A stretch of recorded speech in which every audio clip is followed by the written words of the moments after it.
नमस्कार. हॅलो सह्याद्रीच्या आजच्या भागात मी पूनम चांदोरकर आपल्या सगळ्यांचं मनापासून स्वागत करते. मंडळी, प्रथम महिला, थोर शिक्षिका आणि समाजसेविका सावित्रीबाई फुले आज यांचा जन्मदिवस. 3 जानेवारी हा सावित्रीबाईंचा जन्मदिवस संपूर्ण महाराष्ट्रात बालिका दिन व महिला मुक्ती दिन म्हणून साजरा केला जातो. आज त्यांच्या जयंतीनिमित्तच आजचा आपला विशेष कार्यक्रम आहे. आज आपण सगळ्या सावित्रीबाईंच्या लेखी म्हणून घेतो आणि त्याच विषयी आपण चर्चा करणार आहोत. आजचा आपला विषय काय आहे ते बघूया. आजचा आपला विषय आहे क्रांतिज्योती सावित्रीबाई फुले जयंतीनिमित्त आजचा आपला विशेष कार्यक्रम आहे. आणि या महत्त्वाच्या विषयावर मार्गदर्शन करण्यासाठी अशा तज्ञ व्यक्तींना आपण आपल्या इथे आमंत्रित करत असतो. आज आपल्याबरोबर आहेत डॉक्टर सुचिता पाटील. नमस्कार सुचिता मॅडम. नमस्कार मॅडम. हॅलो सह्याद्री कार्यक्रमात तुमचं मनापासून स्वागत. खूप खूप धन्यवाद. डॉक्टर सुचिता पाटील या सर्वज्ञ फाउंडेशनच्या संचालिका आहेत. अनेक कलागुणांनी संपन्न अशा सामाजिक कार्यकर्त्या, संगीत विशारद तसेच वास्तुशास्त्र विशारद आहेत. 100हून अधिक त्यांनी आपत्कालीन विषयावर व्याख्याने दिलेली आहेत. अनेक पुस्तकांचं लिखाण केलेलं आहे. 450 कविता तसेच 84 कथा आणि 200हून अधिक ललित लेख त्यांचे प्रसिद्ध आहेत. न्यूज रीडर म्हणूनही त्यांनी काम केलेलं आहे आणि या वर्षी त्यांना डीलिट ही सर्वोच्च पदवीही मिळालेली आहे. त्यांचं खूप खूप अभिनंदन. आजच्या आपल्या विषयाला सुरुवात करूया. आजचा अतिशय असा छान असा आपला विषय आहे क्रांतिज्योती सावित्रीबाई फुले यांच्या जयंतीनिमित्त आजचा आपला विशेष कार्यक्रम आहे आणि आपल्याबरोबर आहेत डॉक्टर सुचिता पाटील. कार्यक्रमात पुन्हा एकदा स्वागत. खरं तर खूप छान विषय आहे. आपण सगळ्याच सावित्रीच्या लेखी म्हणून आपण स्वतःला म्हणून घेतो. आज आपण इथे आहोत किंवा असं आपण म्हणतो ना की आज जी काही प्रगती केली आहे ती कुठेतरी आज त्यांच्यामुळे आपण केलेली आहे. त्यांचं बलिदान किंवा त्यांनी जे आपल्यासाठी केलं, ज्या सगळ्या महिलांसाठी, तर त्याविषयी सगळ्यांनाच माहीत आहे. पण त्यांची एखादी घटना मला तुमच्याकडून ऐकायला आवडेल किंवा काय सांगाल तुम्ही? नक्कीच. स्त्री मुक्तीच्या आद्य प्रणेत्या सावित्रीबाई फुले यांच्या जयंती मी प्रथम त्यांना अभिवादन करते आणि त्याचबरोबर तुमची संपूर्ण सह्याद्रीची टीम यांनाही धन्यवाद देते आणि मग आपल्या प्रश्नाकडे वळते. तू ज्योत क्रांतीची, शिक्षण क्षेत्री तुझाच लख प्रकाश. स्त्री शिक्षण केले सुरू, सुकर मग झाला आमुचा प्रवास. आपला सर्वांचाच प्रवास ज्यांनी सुकर केला अशा सावित्रीबाई. सावित्रीबाईंच्या ज्या इतर गोष्टी ज्या आहेत त्या आपल्या सर्वांनाच ठाऊक आहेत, त्यामुळे त्याविषयी मी काही बोलणार नाही. पण एक महत्त्वाची गोष्ट मी सांगू इच्छिते की आज आपण बघितलं तर आजच्या काळामध्ये म्हणजे भोगवादी झालोय आपण कुठेतरी किंवा सुखलोलूप झालोय आणि अशा काळामध्ये आपल्याकडे कितीतरी कपडे असतील तरी सुद्धा आपण अनेक कपडे नवनवीन जाहिराती बघून घेत असतो, विशेषतः आपण स्त्रिया.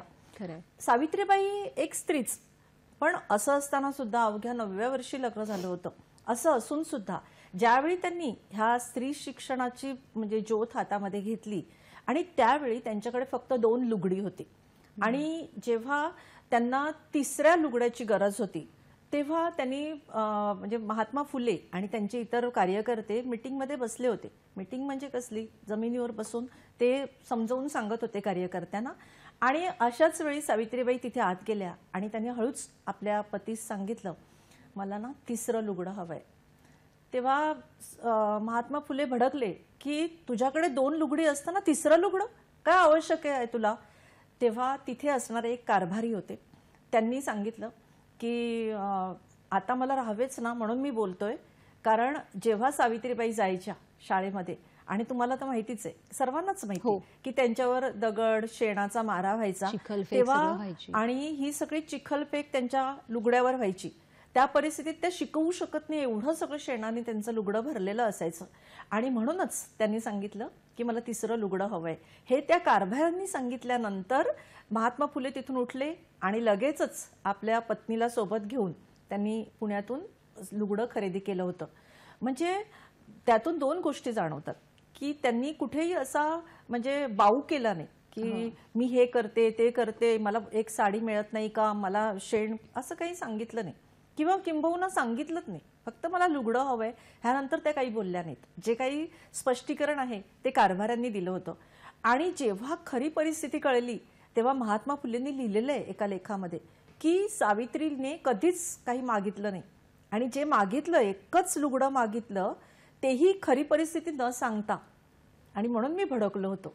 म्हणजे ह्यातून बऱ्याच गोष्टी आजच्या स्त्रीला शिकण्यासारख्या आहेत असं मला वाटतं. अगदी खरं. तुम्ही खूप छान असं सांगितलं की खरं तर त्यांनी जो आपल्यासाठी लढा दिला, त्यावेळेला जी शेणफेक किंवा चिखलफेक त्यांच्यावर होत होती, तरीही त्यांनी महिलांसाठी जे आज शिक्षणाचं कार्य पुढे नेलं आणि त्याचमुळे आज आपण सगळ्या महिला इतक्या आत्मविश्वासाने सगळ्याच क्षेत्रामध्ये प्रगती करत आहोत. नक्कीच.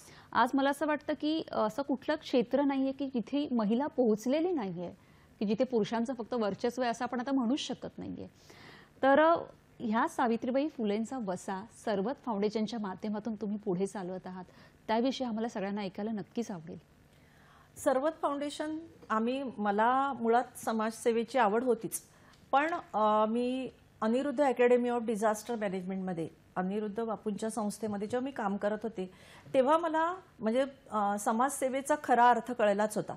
आणि आपण जेव्हा पाहतो आजच्या निमित्ताने, तर मी म्हणेन की सावित्रीबाई म्हणजे क्रांतीज्योती सावित्रीबाईंनी जे हे समाजसेवा केली होती, त्याच्यात त्यांचं वैयक्तिक स्वार्थ काहीच नव्हता. म्हणजे फक्त आपण शिवाजी महाराज म्हणा, सावरकर म्हणा किंवा सावित्रीबाई म्हणा, पण ह्या सगळ्यांविषयी फक्त त्यांच्याच विषयी बोलत राहायचं का? तर त्यांच्याकडून घेऊन त्यांचं कार्य पुढे नेण्याचं काम आपल्याला करायला हवं असा मनात विचार आला. आणि मग तिथून काहीतरी करायला हवं समाजासाठी. आपण दिलेलं आहे, देणाऱ्यांनी देत जावे, विंदा कर्दीकरांनी म्हटलेलं आहे, देणाऱ्याने देत जावे, घेणाऱ्याने घेत जावे, देता देता एक दिवस घेणाऱ्याचे हात घ्यावे. देणाऱ्याचे हात घ्यायलाच हवेत, किती दिवस आपण देणार? आणि म्हणूनच या समाजाचं ऋण आहे, म्हणून इथपर्यंत सगळ्या क्षेत्रामध्ये मी काही ना काही करू शकले. त्या समाजाला आता देण्याची वेळ आली असं वाटायला लागलं. आणि मग सर्वत फाउंडेशनची स्थापना मी करण्याचं ठरवलं. आणि डॉक्टर देशमुख, माझ्याबरोबर ओंकार देशमुख, अमित हिरे, रुपाली राऊत, विनय राऊत अशी सगळी मंडळी जमा झाली आणि आम्ही सर्वत फाउंडेशनची स्थापना केली. मला असं वाटतं आपण आपल्याला स्क्रीनवर काही फोटोही आपण आता बघितले की अनेक कामं सर्वत फाउंडेशनमधून तुम्ही करत असता. त्यातलं एखादं उदाहरणही ऐकायला आम्हाला आवडेल. जेव्हा सर्वत फाउंडेशनची स्थापना होणार होती, म्हणजे प्रोसिजर चालू होती, आणि त्याच काळामध्ये शाळाबाह्य मुलांना शोधण्यासाठी शिक्षकांना पाठवलं जातं. तर कांदिवलीच्या भागामध्ये, कांदिवली मलाडच्या भागामध्ये एक मुलीला त्यांनी पाहिलं आणि आम्हाला कॉन्टॅक्ट केला की आमच्याशी संपर्क साधला की तुमची संस्था होणार आहे. त्यांना माहित होतं की आम्ही करतोय म्हणून काहीतरी, त्यांच्यापर्यंत दुसरी संस्था नव्हती म्हणून त्यांनी आमच्याशी संपर्क साधला. तिकडे दुपारी 12 वाजता रोशनी कांबळे नावाची मुलगी अभ्यास करत बसली होती आणि मे महिन्याचा रणरणतो ऊन. त्यांनी विचारल्यानंतर तिने सांगितलं की मला आंबेडकरांसारखं मोठं व्हायचंय आणि म्हणून पण मी शाळेत जाऊ शकणार नाहीये, कारण आई तिची कोरोनात गेली होती आणि वडील बेडरिडन होते आणि लहान भाऊ आहे तिला 4थीत असणारा. त्यामुळे त्यांनी संपर्क साधल्यानंतर आम्ही तिच्याशी म्हणजे त्या शिक्षिकेच्या माध्यमातून, शिक्षिका नीलम कांबळेंच्या माध्यमातून तिला शाळेमध्ये दाखल केलं. आता ती शाळेत जाते, आता 8वी मध्ये आहे आणि तिचा भाऊ सुद्धा त्याच शाळेमध्ये जातोय, तो 6वी मध्ये आहे. आणि त्याच्यानंतर सुद्धा तिचे म्हणजे दुर्दैव असं की तिचे वडीलही वारले, ती मुलं रस्त्यावर आली. त्यानंतर आप्पापाड्याला तुम्ही ऐकलं असेल की तिकडे मालाड आप्पापाड्यामध्ये आग लागली होती, तेव्हा त्याच्यामध्ये तिचं घरही भस्मसात झालं. ही मुलं रस्त्यावर आल्यानंतर सुद्धा आम्ही एका BMCच्या कमिशनरशी संपर्क साधला. त्या ऑफिसर स्वतः पण तिथे तिला येऊन भेटल्या. आम्ही पण गेलो होतो, मी आणि ओंकार देशमुख त्या ठिकाणी जाऊन भेटलो.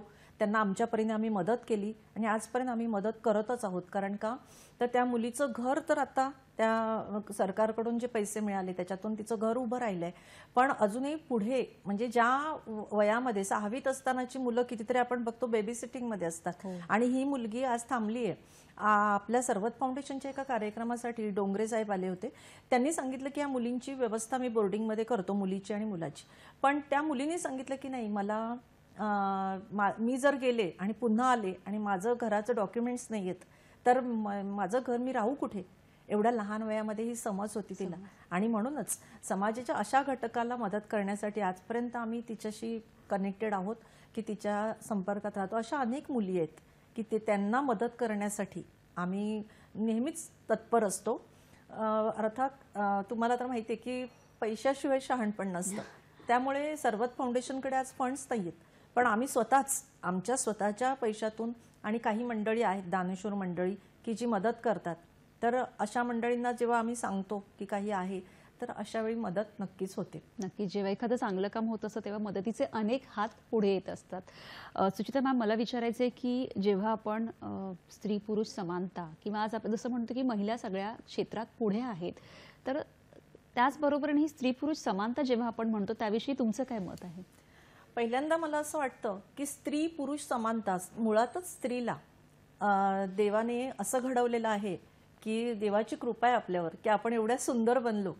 म्हणजे अर्थात पुरुषाचं कर्तृत्वामध्येच त्याचं सौंदर्य असतंच, म्हणजे पुरुषही सुंदर आहेतच, पण सुंदर म्हटलं की आपण स्त्रीलाच म्हणतो. म्हणून स्त्री असण्याचा अभिमान आपल्याला असलाच पाहिजे. पण स्त्री पुरुष समानता असं म्हणण्यापेक्षा अगदी फळीवरचा डबा काढायचा असेल तरी सुद्धा आपल्याला भाऊ, मुलगा, वडील, सासरे, पती याची मदत लागते. त्यामुळे स्त्री आणि पुरुष हे वेगळे मी मानत नाही. तर या अर्थाने समानता नक्कीच मान्य आहे मला.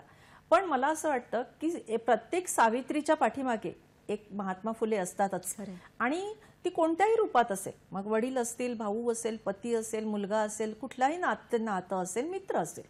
पण आपल्यासोबत जर पुरुषाच्या सोबतीने आपण पुढे गेलो तर उलट जास्त कार्य होऊ शकतो. पुरुषाच्या विरोधात जाऊन आपण काम करायला पाहिजे असं मला नाही वाटत. किंवा स्त्रीमुक्ती आंदोलन वगैरे ह्यापेक्षा पुरुषांना आतापर्यंत मी तर म्हणेन की सावित्रीबाईंना शिकवलं कोणी? ते पुरुषच होते.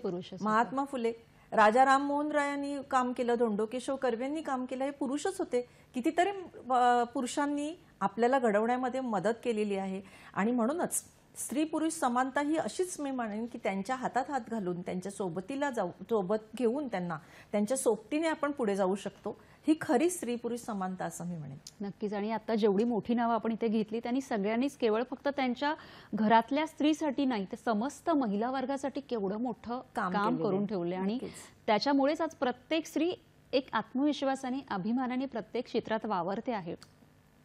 जेव्हा आपण शिक्षणाविषयी बोलत आहोत तर आजच्या शिक्षण व्यवस्थेविषयी तुम्ही काय सांगाल? शिक्षण व्यवस्था ही त्या त्या काळानुसार बदलतच असते. नक्कीच आज मला खूप आनंद होतोय की NEP नॅशनल एज्युकेशन पॉलिसी आता नवीन आली आहे. ती इतकी सुंदर आहे की ती जर लवकर लागू झाली तर नक्कीच बदल तर घडून येतीलच आणि त्याच्यामधून नवीन काहीतरी वेगळं तयार होईल. पण आता जर आजची पिढीकडे जर लक्ष दिलं, आपल्यापेक्षा पुढचं जनरेशन, सायन्स म्हणतं की पुढचं जनरेशन हे आपल्यापेक्षाही सरस असतं आणि आहेच. आपण अगदी मोबाईलमधले कुठलेही म्हणजे ऍप्लिकेशन्स वगैरे आपल्याला त्या जनरेशनला विचारावे लागतात. आपण त्यांच्याकडून शिकतो म्हणजे त्यांना माहिती आहे ते सगळं. म्हणजे आपल्यापेक्षाही आपली पुढची पिढी ही ब्रिलियंट आहे, जास्त हुशार आहे. पण आजही मला असं वाटतं की शिक्षणामध्ये जर तो बदल केला, थोडासा बदल झाला तर पुन्हा आज काय झालेलं आहे की मी स्वतः एवढी वर्ष शिक्षण व्यवस्थेमध्ये आहे, मी शिकते आजपर्यंत. मला सांगायला आनंद वाटतो की जेव्हा शाळेमध्ये घातलं तेव्हापासून ते आजपर्यंत मी शिकतेच आहे. मी एकही वर्ष गॅप न घेता मी शिक्षण माझं चालू ठेवलेलं आहे. त्यामुळे मी आज हक्काने सांगू शकते की जेव्हा आपण शाळेत जात होतो त्यावेळी जसे आपण प्रश्नोत्तर वगैरे वाचून अभ्यास करून जात होतो, आज मुलांना एक पॅरेग्राफ दिला जातो आणि त्यातूनच त्यांना अभ्यास करायचा असतो. त्यातूनच तेही त्यांना जमत नाहीये कारण आपण त्यांना ते वळण लावलेलं नाहीये. आपण कुठेतरी त्या शिक्षण व्यवस्थेमध्ये बदल केलेले आहेत. अर्थात ते बदल चांगलेच आहेत. पण मी एक आज ह्या म्हणजे माध्यमातून आणि सह्याद्रींनी मला ही संधी दिलेली असं मी म्हणेन. आणि क्रांतीज्योती सावित्रीबाईंचा आज दिवस आहे, जयंती दिन आहे. त्यानिमित्ताने मी सांगू इच्छिते की आजच्या सरकारला मी सांगू इच्छिते, आज म्हणजे आजच्या नवीन सरकारकडून चांगली अपेक्षा आपण करूया. देवेंद्रजींचं सरकार हे नक्कीच त्या बाबतीत म्हणजे आजच्या ह्या चॅनलच्या माध्यमातून माझा संदेश नक्की त्यांच्यापर्यंत पोहोचेल असं आपण समजूया की कधीही विचार केला शिक्षण व्यवस्थेचा की मॅडम फक्त विद्यार्थी केंद्रितच असं शिक्षण मानलं जातं. पण शिक्षकही आहेच ना, की शिक्षकांनी आत्महत्या केल्या आहेत, त्याच्याकडे कुठेतरी दुर्लक्ष होतंय. किंवा 10 पिरियड घेऊन शिक्षक कोणत्या परिस्थितीमध्ये आहे. जिल्हा परिषदेच्या शाळेतल्या शिक्षकांना, महानगरपालिकेच्या शाळेतल्या शिक्षकांना जर आपण बघितलं, एवढं कामाचं बर्डन आहे की नको VRS घेण्याकडे आता दिसायला लागलेलं आहे. तर चांगले शिक्षक येण्यासाठी म्हणून आपल्याला हे करायला हवं असं मला वाटतं. अगदी खरं आहे. जसं आता आपण बघितलं की स्त्री आणि पुरुष याची समानता म्हणजे याची एक वेगळी व्याख्या आहे. याच कार्यक्रमाविषयी आपल्याला अधिक जाणून घ्यायचं, पण आता वेळ झाली एका छोट्याशा विश्रांतीची. बघत राहा हॅलो सह्याद्री.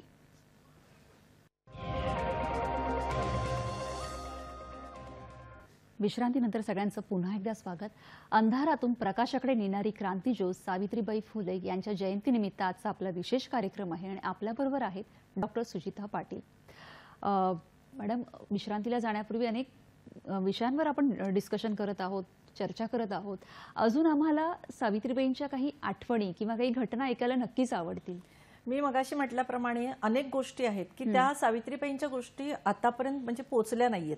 त्यातली एखादी गोष्ट मी सांगते की एक अशी की एक विधवा स्त्री, म्हणजे ती विधवा होती आणि आपल्याकडे विधवा झाली स्त्री की तिचं केशवापन व्हायचं आणि अतिशय वाईट परिस्थिती असायची.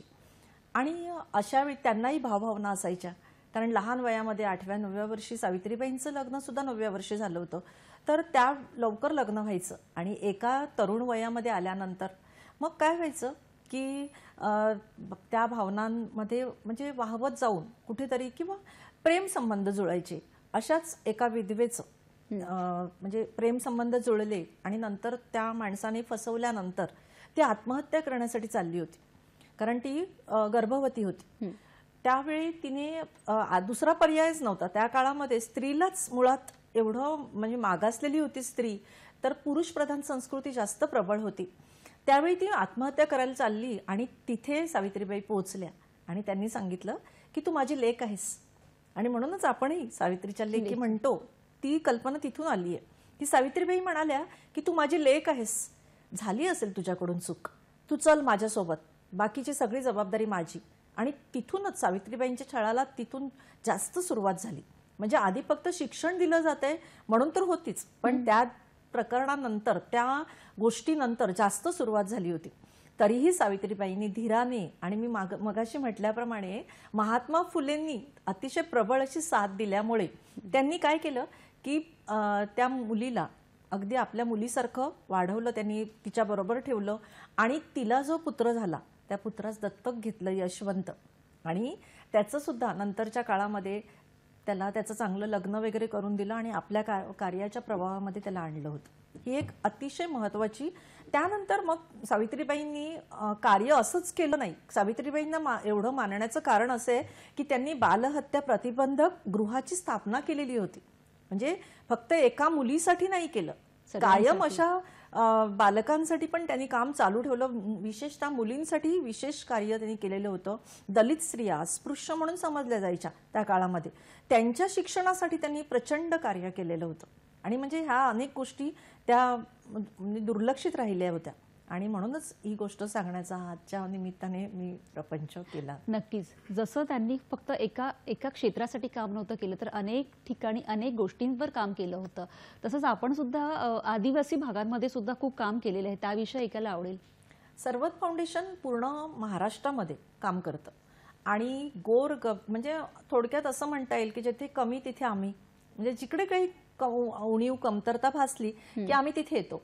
तर तिथे जेव्हा आम्हाला कळलं की मुंबईपासून जवळ म्हणजे पालघर जिल्हा आणि म्हणूनच म्हणजे अनुताई वाघ किंवा ताराबाई मोडक त्यांनी तिथे प्रचंड काम केलेलं आहे. अण्णासाहेब वर्तक म्हणा, खूप लोकांनी तिथे काम केलेलं आहे. अरविंद राऊत, बरीच मंडळी आहेत तिकडे काम करणारी, प्रकाशबाई मॉडीकर, तर अशा अनेक लोकांनी तिथे काम केलेलंच होतं. पण आजही तिकडचा आदिवासी हा दुर्लक्षित आहे. आणि तिथे काय झालंय की तिकडची जी मंडळी आहे ना, तर त्या मंडळींनी म्हणजे आदिवासी मंडळींनी तुम्ही पाहिलं असेल इतिहास, तर कुठे बंडखोरी केलेली नाहीये, आंदोलनं केलेली नाहीयेत आणि तरी सुद्धा म्हणजे तो समाज दुर्लक्षित राहिलाय. त्यामुळे तिकडे काम करणारी मंडळी पण खूप आहेत, समाजसेवक पण खूप आहेत. कितीतरी अतुल कुलकर्णी सारखी मंडळी तिकडे जाऊन काम करतात. पण आजही त्यांच्यापर्यंत ती म्हणजे सरकारच्या योजना पूर्णपणे पोहोचलेल्या नाहीयेत. काही अर्थी पोहोचलेत पण संपूर्णपणे पोहोचले नाहीत. मग आम्ही आधी जेव्हा रिसर्च केला, संशोधन केलं, तेव्हा कळलं की पालघर जिल्ह्यामध्ये आपण चांगल्या प्रकारे काम करू शकतो. आणि सांगायला अभिमान वाटेल की मी मूळची पालघरची असल्यामुळे मला तिकडचा थोडासा म्हणजे माहिती होती. शिवाय वारली भाषा जी त्यांची भाषा, तिचं थोडंसं ज्ञान होतं, म्हणजे मी थोडंफार बोलू शकत होते. माझी बहीण आहे, मावस बहीण प्रवीणा पुरव आणि राजेंद्र पुरव, त्यांनी मला थोडीसं वारली भाषेचं माहिती दिली आणि त्यामुळे मग मी त्या भागामध्ये जाऊन त्या भाषेचा वापर करून मी आणि माझी संपूर्ण टीम, माझ्याबरोबर डॉक्टर देशमुख, ओमकार सर, हे सगळी मंडळी माझ्याबरोबर आले. आम्ही तिथे जायला लागलो. त्यांचा आधी विश्वास संपादन केला आणि मग तिथे काम सुरू केलेलं आहे. तिथे आदिवासी मुलींसाठी आणि मुलांसाठी, कारण फक्त मुलींसाठी असं काम नाहीये, आम्ही कुठलंही काम असं मर्यादित ठेवलेलं नाहीये, तर त्यांच्यासाठी सगळ्यांना घेऊन आम्ही तिथे काम सुरू केलेलं आहे. स्त्रियांसाठी आम्ही प्रौढ साक्षरता मोहीम तिथे राबवतो, स्त्रियांना लिहा वाचायला शिकवतो. मुलींना जिकडे 8वी नंतर शिक्षणच थांबतंय तिकडे 25 आश्रम शाळा आहेत, शाळा जिल्हा परिषदेच्याही शाळा आहेत, तरी सुद्धा शाळा कमी पडत आहेत, अशी परिस्थिती आहे. 8वी नंतर कितीतरी ठिकाणी म्हणजे पुढे शिकूच शकत नाहीत. तिकडचे जे आमदार आहेत विनोद निकोले, ते मदत करतात आणि कितीतरी मुलांना शिक्षणासाठी सोय करतात, पण त्यांनाही मर्यादाच आहे. कारण त्यांनी दिलेली चिठ्ठी घेऊन जेव्हा ते जातात आश्रमशाळेत तेव्हा तिकडच्या जागा भरलेल्या असतात. मग त्या मुलांना दुसरीकडे कुठेतरी यायचं असेल तर बोईसर, पालघर किंवा मुंबईला यायचं, विरारला यायचं, तर त्यासाठी पैशाची व्यवस्था आम्ही करतो, म्हणजे त्यांना थोडीफार मदत करतो, त्यांचं ऍडमिशन करण्याचा प्रयत्न करतो. पालघर कॉलेज सारख्या ठिकाणी कॉलेजला जर शिक्षण थांबलं असेल तर तिकडे पालघरला सोनोपंत दांडेकर कॉलेज आहे, तिकडे डॉक्टर किरण सावे आहेत, ते मदत करतात. डॉक्टर महेश देशमुख आहेत, ते आम्हाला मदत करतात ऍडमिशनसाठी वगैरे. आणि अशा आदिवासी मुलांची आम्ही म्हणजे शिक्षणासाठी मदत करत असतो. नक्कीच, आणि अनुभवही खूप असेल ते आपण ऐकूयाच. फक्त आधी एक फोन घेऊया. विजय पाटील आपल्याशी बोलतायत पालघरवरून. नमस्कार, बोला. नमस्कार मॅडम. हां, नमस्कार मॅडम. नमस्कार, बोला. नमस्कार मॅडम. हां, सावित्रीबाई फुले यांनी स्त्री शिक्षणाचा पाया कुठे रोवला आणि त्यांची कार्यपद्धती कशी होती? धन्यवाद. अगदी थोडक्यात काय सांगाल की सावित्रीबाईचं मी तर मगाशीच सांगितल्याप्रमाणे की ही माहिती आपल्याला सगळ्यांनाच आहे की त्यांनी पुण्यामध्ये भिडेवाड्यामध्येच आपलं काम सुरू केलेलं होतं आणि त्यांनी पुणे हे कार्यक्षेत्र जरी ठेवलं असलं तरी नंतर त्यांचं कार्य एवढं वाढत गेलं की आजपर्यंत महाराष्ट्रभर त्याचा कार्यक्रमाचा विस्तार झालेला आहे. आपण जे काम करतोय, तुम्ही म्हणा, मी म्हणा, जी आपण सगळीच कामं करतो, शिक्षण क्षेत्रामध्ये काम करणारी प्रत्येक मंडळींचं काम हे सावित्रीबाईंचंच काम आहे असं मी म्हणेन. नक्कीच, आणि म्हणूनच त्यांच्याच जयंतीनिमित्त त्यांना अभिवादन करून आपण हे कार्य अजून जास्तीत जास्त पुढे नेण्याची गरज आहे. आता जसं मगाशी तुम्ही सांगितलं की आदिवासी भागांमध्ये काम करताना अनेक अनुभव आले असतील तिथल्या मुला मुलींचे, आम्हालाही काही एखादा सांगू शकाल का?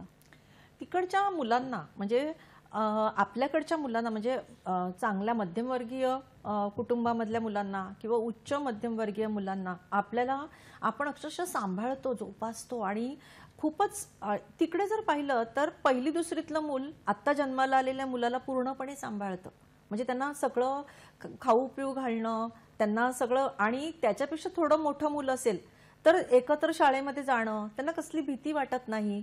आणि हे आम्ही अनुभव जेव्हा घेतो प्रत्यक्ष तेव्हा हे वेगळीच दुनिया असल्यासारखं वाटतं, वेगळं विश्व आहे असं वाटतं. आणि त्यांच्याही म्हणजे तुम्हाला एक अनुभव सांगते की चहा, आपल्याला सगळं चहाप्रिय असतो आपण, किंवा त्या भागामध्ये गेल्यानंतर पाणी चहा मिळेल असं म्हणजे शाश्वती नसते. तर एकदा आम्ही तिथे गेलो होतो आणि त्यावेळी आमचं संशोधनच चालू होतं, त्या काळामध्ये आम्ही गेलो होतो तिकडे. तर तिथे गेल्यानंतर त्यांनी विचारलं की ताई तुम्ही काय घेणार? आपण पटकन म्हणतो ना चहा. मी म्हटलं चहा म्हणजे त्यांना सोयीस्कर आहे ना.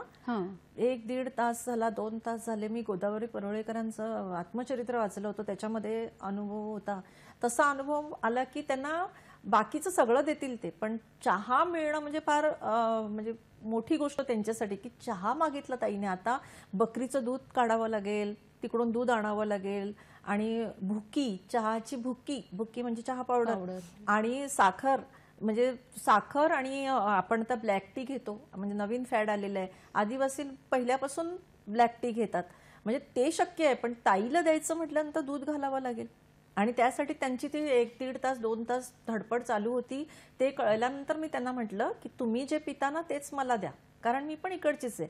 आणि त्यांच्या वारली भाषेशी म्हणजे थोडेफार शब्द वापरून जेव्हा मी बोलले तेव्हा मात्र त्यांनी तसा तो ब्लॅक टी 2 तासानंतर दिला होता. तेव्हा मात्र तो पटकन झाला. म्हणजे त्यांना किती आतिथ्य किती आहे त्यांच्याकडे, की ताईला मिळालंच पाहिजे, आपल्यासाठी काम करणारी ताई आहे आणि ते मिळालं पाहिजे. आणि हा विश्वास आम्ही संपादन केला, आमच्या संपूर्ण टीमने तो संपादन केलेला आहे. आणि त्यामुळे असे खूप अनुभव आहेत मुलांचे, लहान मुलांना जेव्हा डोळ्यात पाणी आणून म्हणतात की आम्हाला ताई शिकायचं आहे पुढे, तर आम्हाला काहीतरी मदत करा. एक अनुभव मी तुम्हाला सांगते की तिकडे एक दिनेश डगला म्हणून आता जो सर्वोच्च कार्यकर्ता आहे तिकडचा, आदिवासी मुलगा आहे, तो आम्हाला भेटला तिथे पहिल्यांदा. तेव्हा त्याला विचारलं, तो म्हणाला ताई मला खूप शिकायचं होतं, पण 8वी नंतर शिक्षणच नाही घेऊ शकत, म्हणजे नाहीच मिळू शकत, कोणाची ओळख नाहीये, काही नाहीये, आणि मी आश्रमशाळेत जाऊ शकलो नाही. म्हणून मग तो काय करतो की 4 महिने शेती करतो आणि इतर वेळी तो उसाचा रस विकतो. तर त्याच्याकडे ती मशीन आहे आणि तो रस्त्यावर उसाचा रस विकत असतो, त्याच्यावर त्याचं उदरनिर्वाह चालतो. त्यांच्या म्हणजे आदिवासीमध्ये सुद्धा म्हणजे किती संस्कारी कुटुंब असतं ते हे डगला कुटुंब पाहिल्यानंतर कळतं. आज त्यांच्याशी मला असं वाटतं की माझं माहेर आहे ते, एवढं वाटावं असं त्यांचं ते घर, मला ते आदिवासींचं घर मला मिळालेलं आहे. आणि अशी अनेक घरं आहेत की ज्या घरामध्ये मला माझं घर असल्यासारखं वाटतं. त्या मुलाची व्यथा पाहिल्यानंतर मग त्यांनी आपल्या मुलांसाठी सुद्धा बाहेर आश्रमशाळांमध्ये वगैरे ठेवलेल्या आहेत. त्याचं लग्न फार लवकर लग्न होतात त्यांची, अगदी खूप अल्पवयामध्ये लग्न होतात, त्यामुळे ती मुलंही लहान लहानच असतात. पण आज तो त्याच्या मुलांना शिकवण्यासाठी त्याच्या वडिलांनी आम्हाला सांगितलं, सर्वोच्च युट्यूब चॅनलवर आमचा व्हिडिओही आहे की त्यांच्या म्हणजे त्या म्हणजे दिनेशच्या वडिलांनी मला सांगितलं की ताई आमच्या इकडे आम्ही जागा ठेवलेली आहे तुमच्यासाठी, तुम्ही शिक्षण संस्था उभी करा. पण आदिवासींच्या जागेवर काही करता येत नाहीये आणि त्याच्यावर कब्जा सुद्धा फॉरेस्ट खात्याचा आहे, त्यामुळे आमचे प्रयत्न अजून चालू आहेत. आम्हाला एक शिक्षण व्यवस्था त्यांच्यासाठी काहीतरी शिक्षण संस्था तयार करायची. नक्कीच नक्कीच. मला आता ह्या सगळ्यानंतर हा प्रश्न विचारायचा आहे की त्यांचाच वारसा आपण किंवा शिक्षण क्षेत्रातून पुढे होता मुलांसाठी काम करत आहोत, पण तुम्ही स्वतः लेखनाकडे कशा वळलात आणि त्याविषयी ऐकायला नक्कीच आवडेल. खूप छान, म्हणजे माझ्या आवडीचा प्रश्न असं. अनेक पुस्तकं तुमची आलेली आहेत, अनेक कथा लिहिलेल्या आहेत, तर ती आवड कशी सुरू झाली? मी पहिल्यांदा म्हणजे माझे वडील लेखक, एक प्रसिद्ध उद्योजक पालघरमधले माझे वडील श्री अनंत राऊत, पण त्यांनी त्यांचा सगळ्यात महत्त्वाचा गुण जर आम्ही घेतला असेल सर्व भावंडांनी तर तो म्हणजे लेखनाचा. कारण अतिशय सुंदर त्यांच्याही पुस्तकं प्रकाशित झालेली आहेत आणि त्यांचं एक इतिहासपर पुस्तक झालेलं आहे हाल्या वाडवळाची सालवड, आणि त्यांची एक कादंबरी आहे. त्यांचं जे लेखन आहे घराडीची वाट हे पुस्तक तर खूप म्हणजे महाराष्ट्रभर गाजलं त्यांचं. तर ही पुस्तकं मी पण वाचत आले, त्यांच्याबरोबर त्यांचा प्रवास बघत आले, कारण त्यांच्या एवढ्या बिझी शेड्यूलमधून ते रात्री लिहत बसायचेच, पहाटे 4 वाजता उठून ते लिहायचे. आणि त्यामुळे मला पण लेखनाची आवड लागली. आणि त्याचबरोबर म्हणजे माझी भावंड सुद्धा, माझी ताई शैला राऊत, माझी दुसरी बहीण आहे अंजुषा पाटील किंवा नूतन राऊत, माझी जी भावंड आहेत सगळी ही पण लिहितात. आणि माझ्या भावांनी म्हणजे माझा भाऊ संदीप राऊत, निलेश राऊत हे माझे भाऊ, ह्यांनी मला प्रोत्साहन नेहमीच दिलं की तू पण, तुझ्यामध्ये हा गुण आहे तर तू साहित्यिक गुण वाढव. त्याचबरोबर संजीवनी खेर माझ्या कॉलेजमध्ये आल्या होत्या, त्यांनी मला अगदी 11वीत असतानाच लिहून दिलं होतं तुझ्यातले साहित्यातले गुण वाढव. आणि 8वीमध्ये मी पहिली कथा लिहिली आणि ती प्रकाशित झाली, त्याचं कौतुक झालं. आणि कौतुक झालं की लेखन नक्कीच आपल्याला लेखनाची उर्मी दाटते. आणि आजच्या दिवसाचं महत्त्व म्हणून मी सांगेन की सावित्रीबाईंचा काव्य फुले हा म्हणजे अगदी लहान वयामध्ये मी तो काव्यसंग्रह वाचला होता आणि तीही प्रेरणा पाठीशी होतीच. म्हणूनच म्हणजे एवढी मंडळी लिहू शकतात, आपल्याला नक्की जमेल का हाही हे होतं. माझी जेव्हा मी पहिल्यांदा कविता लिहिली मॅडम, त्यावेळी माझी मावस बहीण विश्रांती, तिची कविता प्रकाशित झाली होती. तेव्हा मला असं वाटलं की अरे आपली कविता ही आपली प्रकाशित होऊ शकते. आणि जेव्हा कळलं की आपल्या कवितेला पण लोकांकडून प्रोत्साहन मिळतंय, त्यानंतर लेखनाची वाट सुरू झाली आणि आजपर्यंत मी लिहितेच आहे. आणि हे असेच लिहत राहा, अशा शुभेच्छा आम्ही तुम्हाला नक्कीच देऊ. आज आपण जेव्हा वेगवेगळ्या क्षेत्रात काम करतो तेव्हा एक नोकरदार स्त्री किंवा एक काम करणारी घराबाहेर काम करणारी स्त्री आणि गृहिणी यांच्याकडे तुम्ही कसं बघता?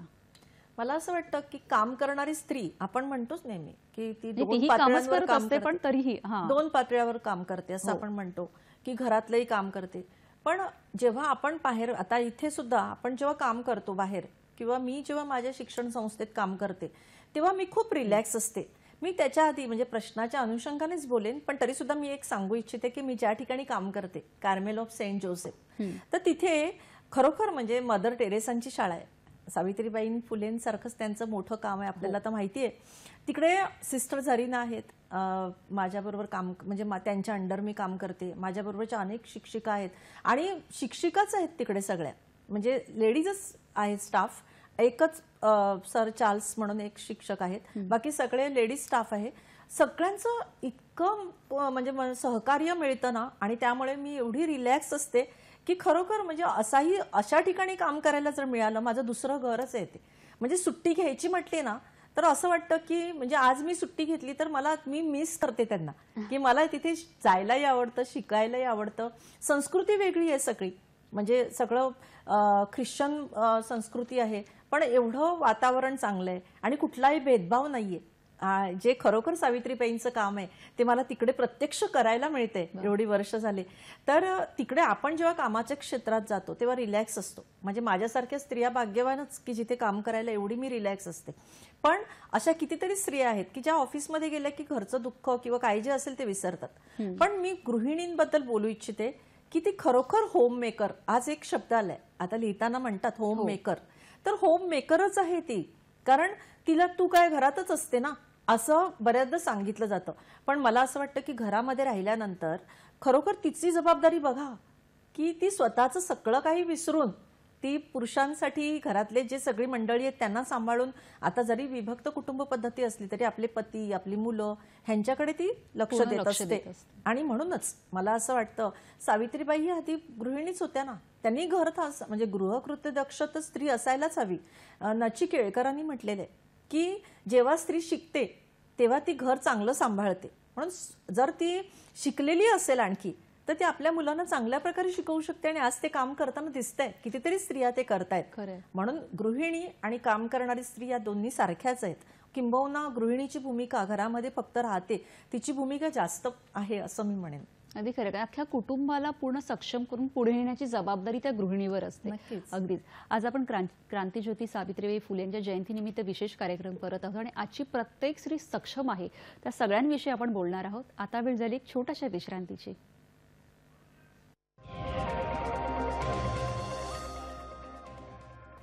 क्रांतीज्योती सावित्रीबाई फुले यांच्या जयंतीनिमित्त आजचा आपला विशेष कार्यक्रम आहे आणि आपल्याबरोबर आहेत डॉक्टर सुचिता पाटील. मॅडम, विश्रांतीला जाण्यापूर्वी आपण बघत होतो की आजची स्त्री सक्षम आहे जसं आपण म्हणतो, तर त्याविषयी तुम्ही काय सांगाल? कारण आज प्रत्येक क्षेत्रामध्ये ती आहे, आज शिक्षण घेत आहे आणि जसं आपण म्हटलं की आपण घेत असताना आपण समोरच्यालाही मदत करून अनेकांना आपल्या बरोबरीने पुढे नेलं पाहिजे. तशी आजची स्त्री किती सक्षम आहे? आजची स्त्री नक्कीच सक्षम आहे. कारण आज आपण पाहिलं की आज ती विमानही चालवते, हेलिकॉप्टर चालवते, ट्रेन चालवते, अशी एकही गोष्ट नाहीये की ती स्त्री करत नाहीये. त्यामुळे सक्षम तर म्हणणारच आहे मी. पण तरी सुद्धा की आजही प्रत्येक स्त्रीने म्हणजे ती सासू बनली तर तिला तिची आधीची भूमिका आठवली पाहिजे आणि तिने दुसऱ्या स्त्रीला आपल्या सोबत घेऊन गेलं पाहिजे. ज्या स्त्रियांना असं नाही की प्रत्येकीलाच समाजसेवा करायला जमेल किंवा अगदी समाजसेवेचं कार्य म्हणजे ज्या पद्धतीने आम्ही करतोय अशा पद्धतीने करता येईल असं नाही म्हणता येणार. पण ज्या ठिकाणी ती राहते त्या ठिकाणच्या स्त्रियांना तिने आपल्यासोबत घेऊन जायलाच पाहिजे, तरच तिला सक्षम स्त्री म्हणता येईल. कारण ती जेव्हा दुसऱ्यांना मदत करते आणि दुसऱ्यांना घेऊन जाणार तेव्हाच तिचं सक्षमत्व सिद्ध होतं ना. आणि म्हणूनच जेव्हा एक आजही आपण बघतो की कितीतरी स्त्रियांवर अन्याय होताना दिसतात किंवा त्या वाचा फोडत नाहीत, किंवा लग्न झालेल्या स्त्रियांना सुद्धा कितीतरी ठिकाणी असे अत्याचारांना सामोरं आजही जावं लागतं. पण केवळ त्यांचा मूकपणा किंवा त्यांना कोणी मदत करत नसेल तर अशा वेळी ह्या ज्या सक्षम स्त्रिया आपण मानल्या आहेत त्यांनी सोबत करायला पाहिजे त्यांना, की त्यांच्या हे जे समस्या आहेत त्या सोडवण्यासाठी मदत करायला हवी. कारण सावित्रीबाईंनी तेच केलं ना. नक्की. सावित्रीचं खरं तर ते काम काय आहे आणि आपण पण आपल्या शिक्षणाचा कसा उपयोग केला पाहिजे त्याविषयी आपण जाणून घेऊ. एक फोन घ्या फक्त. शिवानंद वसेदार आपल्याशी बोलतात निपाणीवरून. नमस्कार, बोला बोला, प्रश्न विचारा. हा, नमस्कार मॅडम. सावित्रीबाई फुले यांची विचारधारा आपण सर्वजण घेण्यासारखी आहे, पण सध्याच्या परिस्थितीमध्ये शाळा शिकणारी मुली किंवा कॉलेज शिकणारी युवती जी आहेत त्यांना त्यांचं विचारधारा त्यांच्यापर्यंत पोहोचवायचं असेल तर आम्ही कोणत्या माध्यमाने त्या मुलींना युवतींना आम्ही पोचू शकतो आणि त्यांचं विचारधारा आम्ही कसे अनुसरण करू शकतो याबद्दल आपण काय केले पाहिजे आणि तुम्ही त्यांना काय मार्गदर्शन कराल असा माझा प्रश्न आहे बघा मॅडम. नक्कीच नक्कीच नक्कीच. धन्यवाद शिवानीजी. खरं तर आज तुम्ही स्वतः एक शिक्षिका आहात आणि थोर शिक्षिकेविषयीच आज आपण हा कार्यक्रम करत आहोत. तर आत्ताचं जे यूथ आहे तर सावित्रीबाईंची विचारधारा खरं तर खूप वेगळी होती आणि मुलींनी शिकावं आणि स्वतःच्या पायावर उभं राहावं किंवा स्वतःचे निर्णय घ्यावेत, पण ते सगळ्या चांगल्यासाठी. ही जी त्यांची विचारधारा आजच्या यूथमध्ये आपण कशी, तुम्ही काय वाटतं कशा पद्धतीने त्यांच्यात रुजवू शकतो? मला असं वाटतं की शिक्षकाची तर त्याच्यात भूमिका आहेच, पण प्रत्येक आई वडील सर्वच शिक्षक आहेत, समाज शिक्षक आहे. आज आता सरांनी जो प्रश्न विचारलाय त्याच्यामध्ये त्यांनी जे सांगितले की विचारधारा, तर आज सावित्रीबाईंचे जे विचार आहेत ना ते विद्यार्थ्यांपर्यंत पोहोचलेच पाहिजेत. आणि म्हणून मी तर म्हणेन की शिवाजी महाराज म्हणा, संभाजी महाराज म्हणा, पृथ्वीराज चव्हाण आहेत, सावरकर आहेत, आपल्या सावित्रीबाई आहेत, महात्मा फुले आहेत, ह्यांचा जो इतिहास आहे तो आपण शिकवणं मूळ जरुरीचं आहे. कारण विद्यार्थ्यांना ती माहितीच नाहीये. आजचा इतिहास जर बघितला, मगाशी तुम्ही विचारलं होतं शिक्षण व्यवस्थेतला बदल, तर हाच तो मुद्दा होता की सावित्रीबाईंची विचारधारा आहे, जर त्यांना आपण सावित्रीबाई शिकवल्या तरच ती विचारधारा त्यांच्यापर्यंत पोहोचणार आहे आणि आपली संस्कृती त्या निमित्ताने कळणार आहे. आणि म्हणूनच शिक्षणाच्या माध्यमातून पहिल्यांदा हा इतिहास त्यांच्यापर्यंत आलाच पाहिजे. पण आपली जी पिढी आहे की जे आपल्या मुलांना आपण नक्कीच सांगू शकतो, 4 गोष्टी तर आपण नक्कीच सांगू शकतो. आज मुलांना इंग्लिश माध्यमाच्या शाळेतून आपण घालतो आणि पुढे तुम्ही मला तो प्रश्न विचारा की खरोखर मला असं वाटतं, पण मी एवढंच म्हणेन की विद्यार्थ्यांना बाकीच्या गोष्टी तर खूपच येतात. मी सांगितलं की आपलं नेक्स्ट जनरेशन खूप हुशार आहे, बुद्धिमान आहे, पण त्यांना हा इतिहास आपला इतिहास आहे, आपल्या सावित्रीबाई आहेत हे कळलं पाहिजे. आणि तेव्हा जेव्हा हे कळेल तेव्हा त्यांची विचारधारा त्यांच्यापर्यंत पोहोचेल. अगदीच पोहोचत नाही असं नाही. कितीतरी तरुण मुलं सुद्धा आज समाज कार्य करताना दिसतं. म्हणजे मी पाहते की हे यूथ आज महाराष्ट्रभर काम करताना दिसतंय. तरुण मुलं करतायत, आज पण समाजसेवा करतायत. म्हणजे त्यांच्यापर्यंत विचारधारा पोहोचलेली आहे, बऱ्यापैकी जागृत आहेत ते. जागृत आहेत. आणि म्हणूनच 100% त्यांच्यापर्यंत म्हणजे ही विचारधारा पोहोचवण्यासाठी आपल्या सर्वांचं काम आहे. शिक्षण व्यवस्थेचं काम आहेच, सरकारचं काम आहेच, पण प्रत्येक गोष्ट सरकार आणि शिक्षण व्यवस्थाच नाही करणार, तर शिकवणारी प्रत्येक व्यक्ती शिकवणारीच आहे. प्रत्येक माणूस शिक्षक आहे आणि म्हणून प्रत्येक व्यक्तीने आपल्या युवकांना सांगणं जरुरीचं आहे असं मला वाटतं. आणि जेव्हा एखादी शिक्षिका म्हणा किंवा एखादी महिला आपण कार्य करत असतो तेव्हा अनेक अडथळे येतात किंवा त्या पद्धतीचे काही, तर तुम्हाला असे काही अडथळे कधी आले आहेत का? काही सांगावेसे वाटतात? असं काही अडथळे आले नाहीत. त्याचं कारण असं आहे की माझ्यासोबत बरेच पुरुषही काम करतात. मी मगाशी म्हटलं की डॉक्टर देशमुख माझ्यासोबत असतात, की काही असेल तिकडे ते माझ्यासोबत असतात. ओमकार देशमुख माझ्यासोबत असतात, अमित हिरे, विनय राऊत, बरेच पुरुष मंडळी पण आहेत. कदाचित म्हणून असेल, पण असा अनुभव म्हणजे अनेक क्षेत्रामध्ये मी ज्या स्त्रियांना भेटले त्यांना असे बरेच वाईट अनुभव सुद्धा आलेले आहेत की स्त्री म्हणून त्यांना म्हणजे आज मला असं वाटतं की स्त्रीला आपण शिकवतोच आहोत, पण पुरुषांनाही शिकवण्याचं म्हणजे मुलांना शिकवण्याची जरुरी आहे. की कितीतरी मुलं आहेत की म्हणजे एक परवाचा अनुभव सांगते की मी रस्त्यात पडले असताना 2 मुलं आली तिकडे आणि त्या मुलांनी मला संपूर्ण रस्ता अडवला, नाहीतर माझा ऍक्सिडेंट माझ्याकडून गाड्या गेल्या असत्या, मेन रोड होता. आणि तर त्यांनी म्हणजे ह्या मुलांनी जे काम केलं, तरुण मुलं होती, तर ते काम केलं किंवा अशीच निघून नाही गेली. तर ही जी आहे ना, हे जे संस्कार आहेत, मूल्य शिक्षण आपण म्हणू शकतो. हा म्हणजे मूल्य शिक्षण हे विषय घेऊन शिकवता नाहीयेत. जो आता बदल केलेला आहे की आपल्या शिक्षण व्यवस्थेत मूल्य शिक्षण हा प्रत्येक विषयातून शिकवण्याची गोष्ट आहे. आईने शिकवावं, वडिलांनी शिकवावं, काका मामा आत्या सगळ्यांनी शिकवावं आणि विद्यार्थ्याला ती सवय लावली पाहिजे. मुलाला सवय लहानपणापासूनच लावली पाहिजे की जो कोणी तुला शिकवणारा आहे त्याच्यातून चांगले विचार तू नक्की घे, नक्कीच, तरच हे विचार पुढे जातील. घरापासूनच एक मॅडम या निमित्ताने मी सांगू इच्छिते की नवीन पिढी ही ऐकत नाही असा ओरडा केला जातो. पण मला असं वाटतं की जर आपलं माध्यम त्यांच्यापर्यंत पोहोचवण्याचं चांगलं असेल तर नवीन पिढी नक्की ऐकते. माझे सगळे विद्यार्थी माझं ऐकतात आणि याचा मला अभिमानही आहे. कारण मी त्यांना गोष्टीच्या माध्यमातून शिकवते, एखादं उदाहरण सांगते. त्यांना माहितीच नाही शिवाजी महाराजांविषयी. फक्त शिवाजी महाराज हे मर्यादित करून ठेवलेले आहेत आपण. एका मराठी समाजाचे शिवाजी महाराज, पृथ्वीराज चव्हाण म्हणजे फक्त राजस्थानचे पृथ्वीराज चव्हाण असं एक माहिती पडतं. ते न होता संपूर्ण व्यापक पद्धतीने जर त्यांना शिकवलं, आपल्या देशाचे शिवाजी महाराज आहेत, आपल्या देशाची आहे ती सगळी मंडळी, तर त्यांच्यापर्यंत ते कार्य पोहोचेल असं मला अगदी वाटतं. खरंय. प्रत्येक ह्याच्यापुरतं त्यांना मर्यादित न ठेवता खरं तर त्यांची विचारधारा प्रत्येकापर्यंत पोहोचवणं, पोहोचवली त्यांचं पाहिजे. काम पोहोचवणं हे खूप महत्वाचं आहे. भाषा संवर्धनासाठी तुम्ही काम करता, त्याविषयी ऐकायला आवडेल. खूप चांगला प्रश्न आहे. माझी स्वतःची भाषा म्हणजे मला असं वाटतं नेहमी की प्रत्येक भाषा ही समृद्ध आणि श्रीमंत असतेच. आता मराठी भाषेविषयी मी काय सांगू, त्या संत ज्ञानेश्वरांनी सांगून ठेवलेलं आहे की माझा अमृता ते अमृताचा बोलू, नाही का. तर म्हणजे मराठी भाषेची गोडवा तर मी त्याविषयी बोलायलाच नको, पण मराठी सारख्याच आपल्या ज्या काही उपभाषा आहेत, जशी मालवणी भाषा आहे तशा अनेक भाषा आहेत, त्या भाषाच कुठेतरी लोप होत चाललेल्या आहेत. त्या भाषे म्हणजे त्या भाषा बोलल्याच जात नाहीत. वसईपासून पालघरपर्यंतचा जो टप्पा आहे तिथे वाडवळी भाषा बोलली जाते, पण आजही त्या भाषा घराघरातून बोलल्या नाही जात. त्यामुळे पुढच्या पिढीपर्यंत मला वाटतं लोप पावतील आणि त्या भाषा टिकवण्यासाठी आमचा प्रयत्न आहे. फक्त इकडेच नाही तर वऱ्हाडी भाषा आहे, नाही का. बहिणाबाईंनी आपली भाषा टिकवली. आजपर्यंत त्या भाषेमध्ये आपण कविता शिकलो, बरेच साहित्य शिकलो आणि कॉलेजमध्ये सुद्धा त्यांच्या भाषेतून शिकवलं जातंय साहित्य. पण आजही म्हणजे त्या इतर ज्या भाषा आहेत त्यापासून आपण दूर आहोत. त्या भाषांसाठी, त्या भाषा टिकवण्यासाठी आम्ही प्रयत्न सुरू केलेले आहेत आणि त्यासाठी मला खूप म्हणजे मला सुद्धा एक संधी मिळाली की म्हणजे अक्रॉस स्टेटमध्ये मी काम करत असल्यामुळे तिकडे संजय भैरे सरांनी एका सोहम नावाच्या चित्रपटासाठी मी तिथे वारली भाषेचा उपयोग केला. वाडवळी भाषेचा आणि वारली भाषा मिक्स करून अशी एका भाषेतून मी तिथे डबिंग केलेलं होतं. त्या चित्रपट आत्ताच प्रकाशित झालेला आहे, प्रसिद्ध झालेला आहे. त्याच्यामध्ये त्या भाषेचं मी डबिंग केलेलं आहे. लोकांपर्यंत ती भाषा पोहोचलेली आहे.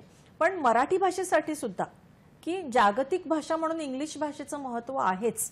प्रत्येकाने इंग्लिश भाषा शिकलीच पाहिजे, बरोबर. पण त्याचबरोबर आपली मातृभाषा बोलायला, आणि त्यासाठी मी दक्षिण भारतीय लोकांना खरोखर त्याचा म्हणजे धन्यवाद देईन की आपली भाषा त्यांनी टिकवली आहे. कारण आपली मराठी भाषेमध्ये खरं तर आपण म्हणतो ना की आपल्या बोलीभाषेत आपलं शिक्षण झालं तर अजून कुठेतरी ती आपल्यात रुजते. नक्कीच त्याच्यावर प्रयोग झालेला आहे मॅडम. हो. की फक्त इंग्लिश माध्यमातून शिकलेली मुलं आणि व्हर्नॅक्युलर मीडियम मधून शिकलेली मुलं हे ह्याच्यामध्ये फरक जाणवतो. कारण त्यांचा पहिली 6 वर्ष ही भाषा शिकण्यामध्ये जातात आणि ती भाषा जेव्हा ती शिकतात त्यानंतर त्यांचं नॉलेज चालू होतं, म्हणजे त्यांचं ज्ञान चालू होतं. पण मराठी माध्यमाच्या किंवा गुजराती माध्यमाच्या किंवा इतर व्हर्नॅक्युलर मीडियमच्या माध्यमातून शिकलेल्या मुलांना जास्त ज्ञान असतं, कारण ते पहिल्या सुरुवातच ज्ञानातूनच होते ना. म्हणून आपल्या भाषेला महत्त्व आहेच. म्हणून जेव्हा ही नॅशनल एज्युकेशन पॉलिसी सुरू होईल तेव्हा त्यांनी आपल्या म्हणजे मातृभाषेला, प्रत्येकाच्या मातृभाषेला, वेगवेगळ्या भाषा आहेत त्या सर्वांना प्राधान्य दिलेलं आहे. त्यामुळे नक्कीच पुढच्या पिढीकडे ते अशा पद्धतीने सर्व गुण संपन्न होऊन ते पुढे जातील आणि हे भाषा संवर्धन होईल असं मला वाटतं. नक्कीच. जसं तुम्ही सांगितलं की वेगवेगळ्या क्षेत्रामध्ये काम करताना घरच्यांचं पाठबळ तर खूपच होतं. तसंच आत्ता आपण म्हणतो की आपल्या अनेक महिला असतात, जेव्हा आपण म्हणतो की त्यांना पुढे जाण्यासाठी एका पाठबळाची गरज असते आणि ते खूप महत्त्वाचं असतं, त्याविषयी तुम्ही काय सांगाल? नक्कीच. कारण मी एवढी वर्ष या समाजसेवेमध्ये आहे आणि समाजसेवेमध्ये म्हणजे अनिरुद्धाज अकॅडमी ऑफ डिझास्टर मॅनेजमेंटमध्ये 16 वर्ष मी होते. तिथे सुद्धा मी घरातून बाहेर होते. अगदी मुलगी लहान होती, 6 महिन्याची असताना मी भुजला गेले होते. तिकडे भुज भूकंप झाला होता. ती 6 महिन्याची म्हणजे दूध पिणारी मुलगी टाकून मी तिथे 21 दिवस राहिले. त्याच्यानंतर सुद्धा मी अनेक ठिकाणी जात होते की ती मोठी होताना बघण्याचं मला म्हणजे भाग्य लाभलं नाही. आज ती अमेरिकेत शिकते. पण तरी सुद्धा मला असं वाटतं की घरातल्या माणसांचं जर पाठबळ असेल, म्हणजे सावित्रीबाईंना महात्मा फुलेंनी जशी मदत केली तेव्हाच त्या मोठ्या झाल्या, तसंच माझ्या घरामध्ये सुद्धा माझ्या पतींनी मला पूर्णपणे 100% सहकार्य केलेलं आहे. अख्खं घर त्यांच्या बळावर टाकून मी बाहेर पडते. म्हणजे माझं जाण्याचं माहीत असतं की मी आज चालले, मी कधी येणार ते माहीत नसतं. म्हणजे त्यामुळे सगळी जबाबदारी त्यांच्यावर असते आणि ती जबाबदारी व्यवस्थितपणे सांभाळतात. त्यामुळे त्याचबरोबर माझ्या सासरची मंडळी, माझ्या माहेरची मंडळी, सगळ्यांचा मला सक्रिय सहभाग म्हणजे त्यांचा माझ्या कार्यामध्ये आहे. माझ्या कुठेही जरी मला म्हणजे गाडीची गरज लागली, माणसांची गरज लागली तरीही पोचवतात त्या भागामध्ये. आणि मॅडम एवढंच नाही, ही तर मंडळी माझीच आहे. माझे सासर आणि माहेरची मंडळी किंवा माझे नातेवाईक मंडळी ही सगळी मंडळी माझी आहे. पण त्या पलीकडे जाऊन महाराष्ट्रातल्या ज्या घरात म्हणजे कुठेही तुम्ही सांगा, धुळे जिल्हा सांगा, जळगाव जिल्हा सांगा, सातारा सांगा, सांगली सांगा, कुठेही माझं एक माहेरघर आहेच. की एवढी माहेरघर आणि एवढं काम करत असताना एखादा छोटा अजूनही एखादा अनुभव आम्हाला सांगायला थोडक्यात काय सांगाल? एखादा छोटासा अनुभव थोडक्यात. आम्ही आता अलीकडे साताऱ्याला गेलो होतो आणि पाटणला गेलो होतो. तर तिथे गेल्यानंतर थोडासा रस्ता म्हणजे चुकलो होतो, म्हणजे कळत नव्हतं की गुगल कधी कधी आपल्याला कळत नाही. तर अशा वेळी मला एकदम आठवण झाली की तिथे माथणे सर माझ्या म्हणजे माहितीचे आहेत आणि नेहमी आग्रहाने बोलवतात घरी या म्हणून. मी त्यांना एक फोन लावला आणि मी त्यांच्या घरी गेले. तर असं कुठेही वाटलं नाही की मी त्यांच्याकडे पहिल्यांदा गेले. आणि त्यांच्या घरातले जॉईंट फॅमिली म्हणजे भाऊ, भावाची मुलं सगळेजण, म्हणजे कुठेही त्यांनी असं नाही सांगितलं की माझ्या भावाची मुलगी आहे, बहिणीची आमची मुलं आहेत. थोड्या वेळासाठी असं वाटलं की एवढी मुलं. आणि नंतर हळूहळू कळलं. आणि तिथे गेल्यानंतर त्यांनाही असं नव्हतं वाटलं, म्हणजे माहेरी गेल्यानंतर जशी ट्रीटमेंट मिळते तशी ट्रीटमेंट मी जाऊ नये असं त्यांना वाटत. अगदीच खरं आहे. विषय आपला इतका मोठा आहे आणि वेळेची कमतरता आहे, पण तरीही जाता जाता आपल्या सगळ्या सावित्रीच्या लेकींना किंवा आपल्या महिलांना, युवतींना काय सांगावं असं वाटतं? काय सांगाल थोडक्यात? मला असं वाटतं की फक्त आपलं विश्व जे आहे आपल्या घरापुरती मर्यादित ठेवू नये, की समाजाचं जे देणं लागतंय त्याच्यासाठी आपण समाजाशी जे बांधिलकी आहे ती जपली पाहिजे. आणि म्हणूनच कोणत्या ना कोणत्या माध्यमातून आपण आपल्या प्रगतीबरोबरच इतरांची प्रगती करण्यासाठी नक्कीच अशा संस्थांमध्येच गेलं पाहिजे असं नाही, पण आपल्या परीने तरी प्रगती केली पाहिजे असं मला वाटतं. आणि स्त्रीला आजच्या दिनाचं महत्त्व आहे, त्यामुळे मी सांगू इच्छिते की आपलं थांबलेलं शिक्षण असेल तर ते वाढवलं पाहिजे. आपण शिक्षण पूर्ण केलं पाहिजे. आपलं शिक्षण घेतलेलं नसेल तर ते घेतलं पाहिजे. आणि आपल्या कामाची सुरुवात ही आपल्या घरापासून व्हायला हवी असं मला वाटतं. नक्कीच. आज क्रांतीज्योती सावित्रीबाई फुले यांच्या जयंतीनिमित्त आपण हा विशेष कार्यक्रम घेत आहोत आणि मला असं वाटतं की त्यांच्या कार्याला एक मानवंदना म्हणून आपण सगळ्याच महिलांनी शिक्षणाचं हे कार्य हा वसा पुढे तर न्यायचंच आहे, पण आपल्या बरोबरीने आपल्या सगळ्याच महिला, सगळ्याच भगिनींना ही पुढे न्यायचं आहे. पण इथे तुम्ही आलात आणि खरंच इतकी छान आमच्याशी गप्पा मारला, एवढे अनुभव आम्हाला सांगितले, त्याबद्दल खरंच खूप खूप धन्यवाद. धन्यवाद.